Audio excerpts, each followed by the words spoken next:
जितनी भी चीज़ भगवान ने बनाई है हमारे आसपास, उनसे हर चीज़ का इलाज हो सकता है, एक एक चीज़ का इलाज हो सकता है, एवरीथिंग, राइट। कोई भी चीज़ अगर किसी को, ऐसा नहीं है कि हम बीमार नहीं पड़ेंगे, मैं ये नहीं बोल रहा हूँ कि हम बीमार नहीं, बीमार तो सब पड़ते हैं, एनिमल भी पड़ते हैं, लेकिन बीमार पड़ने के बाद करें क्या उसी वक्त? तो एक ही चीज़ आती है, हॉस्पिटल जाओ। मैं चाहता हूँ कि आप एक ही चीज़ याद करें, बीमार पड़े तो चलो किचन में जाओ फटाफट, राइट। क्योंकि किचन में वो सारी चीज़ें हैं जो आपको, आपकी बीमारी को परमानेंटली क्योर कर सकती है। और मैं इसमें लाइफस्टाइल डिजीज की बात नहीं कर रहा, मैं इमरजेंसी मेडिसिन की बात कर रहा हूँ। लाइफस्टाइल डिजीज में तो आपको लगता होगा चलो खाना खाना ठीक कर देंगे कुछ हो जाएगा। I am talking of heart attack, I am talking of any injury, external internal injury, internal bleeding, वो सब जो लगता है कि ये तो कोई मॉडर्न मेडिसिन ही ठीक कर सकता है, जबकि ट्रुथ ये है कि वो सारी चीज़ आपकी किचन में इस वक्त भी है, while you are sitting here. Only thing is आपको पता ही नहीं कि ये कैसे काम करता है, उसकी जो इंपॉर्टेंस है, किस तरह यूज़ करना है, that you do not know. Anyway, today we are going to understand that little bit. We have 3 days from now, right. एक ही बात याद रखिए जिससे सब सारी चीज़ों का हल होगा, कि अब इस पिक्चर को देखिए, टायर, राइट। सो इसमें अगर एयर प्रेशर ज़्यादा होगा तो भी दिक्कत है, एयर प्रेशर कम होगा तो भी दिक्कत है। जब कंपनी ने बनाया इसको, जिस भी कंपनी ने बनाया उस टायर को, तो साथ में एक आपको आंकड़ा दे दिया, एक मैनुअल दे दिया कि इस टायर का प्रेशर इतने से इतने के बीच में रखोगे तो इसकी लंबी आयु होगी, आयु लंबी होगी। तो आप इसको बहुत ध्यान से समझते हैं और आप इंश्योर करते हैं कि वो एयर प्रेशर हमेशा उसके बीच में हो, और वो हर टायर का अलग अलग होता है, इजंट इट। सारी टायर के एक नंबर नहीं हो सकते। हर टायर मैन्युफैक्चरर वाला बताएगा कि मेरे वाले टायर के लिए ये प्रेशर रखना, इसके वाले टायर के लिए ये प्रेशर रखना।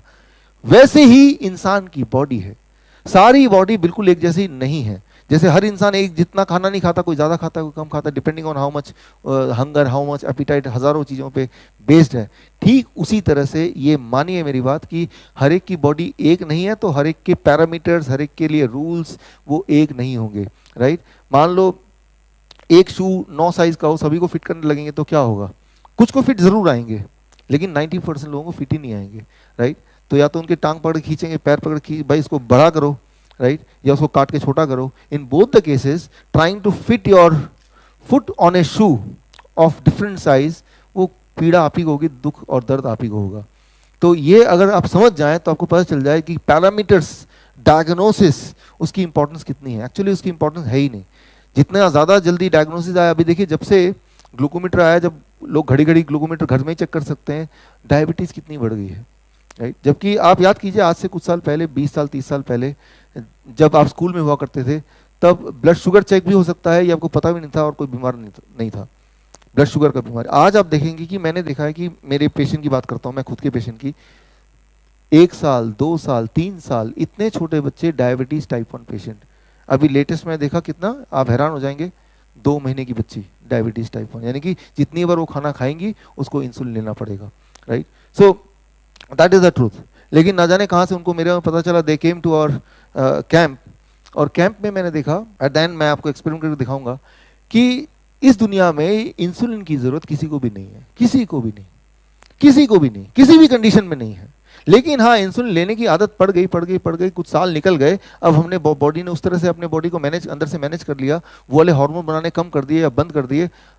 अब क्योंकि वो फैक्ट्री में ताला लग गया, बॉडी को लगा कि ये जो पेनक्रियास जो फैक्ट्री है, ये फैक्ट्री का कोई काम ही नहीं है, इसको ताला लगा देता हूँ।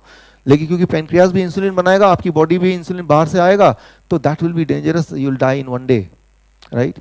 तो अब इंसुलिन डिपेंडेंट अब बन गए, अब, राइट। लेकिन जिस दिन आपका ब्लड शुगर हाई था, पहले दिन ब्लड शुगर हाई टेम्पोरली कभी भी हो सकता है।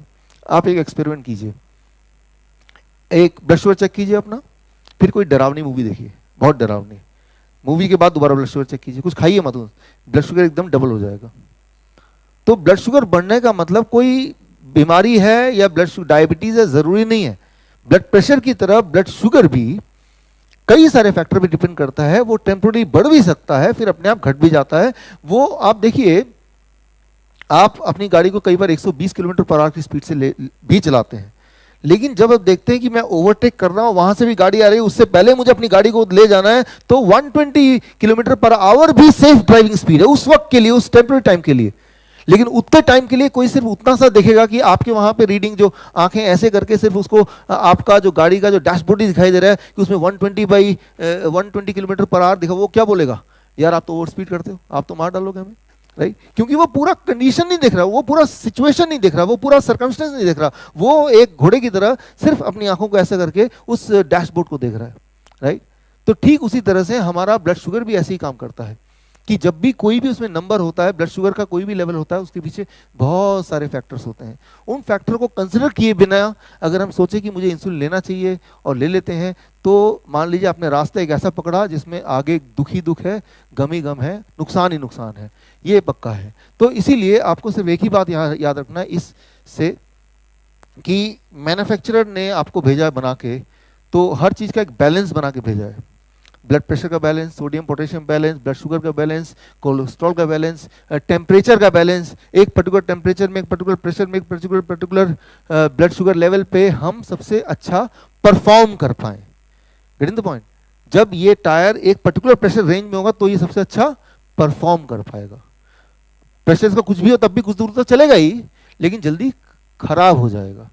लेकिन वो प्रेशर कितना होना चाहिए, वो ब्लड शुगर कितना होना चाहिए, वो ब्लड कोलेस्ट्रॉल कितना होना चाहिए, ट्राइग्लिसराइड कितना होना चाहिए, यूरिक एसिड कितना, ये जो सारे टर्म्स आप सुन रहे हैं ना, ये पिछले 15 साल की देन है। उससे पहले ये टर्म्स थे ही नहीं।